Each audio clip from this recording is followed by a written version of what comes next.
In this video, I'm going to demonstrate how to use the Dissolve tool. So once you have created the air quality points for 2004 and 2024, you will see if you open up the attribute table of 2004, there are around 4,000 points, but it doesn't look like 4,000 points, right? There are around like 27 sites, it looks like. Now, if you look at the table, you will know why, because there are the same sites, it's the same location, and it's just multiple reading in the same location. So essentially, if you highlight individual rows, there are a bunch of duplicate points in the same location, right? That's not really a good way to represent a geospatial data set. In this case, for 2004, there are around 4045 points. I'm going to clear the selection. And for 2024, there are around 8,708 points with similar kind of duplicate points or points at the same location, because it's multiple readings throughout the day for the same location. For our study, what we want to look at is kind of the annual mean.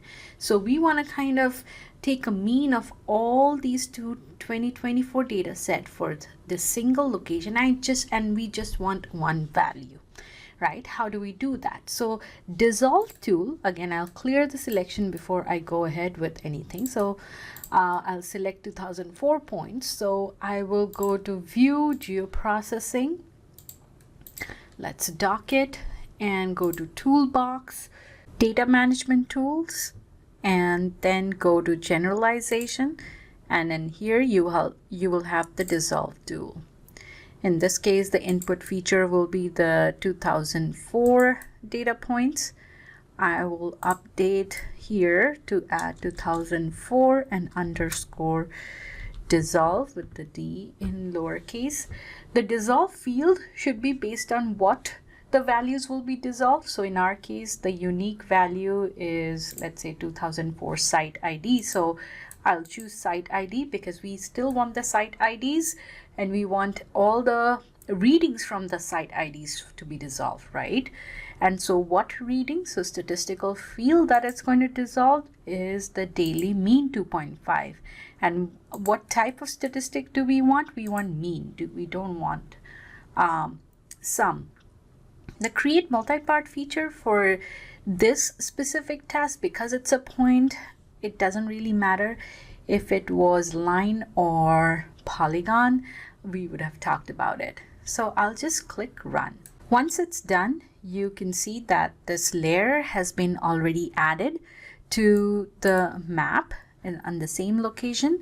But if you add or open the attribute table, that's where you will see that now we have 29 rows. That means 29 records. So the same locations, just these values are not daily readings anymore, but it's the mean of the daily mean of 2004. Okay, so now this is ready for interpolation task.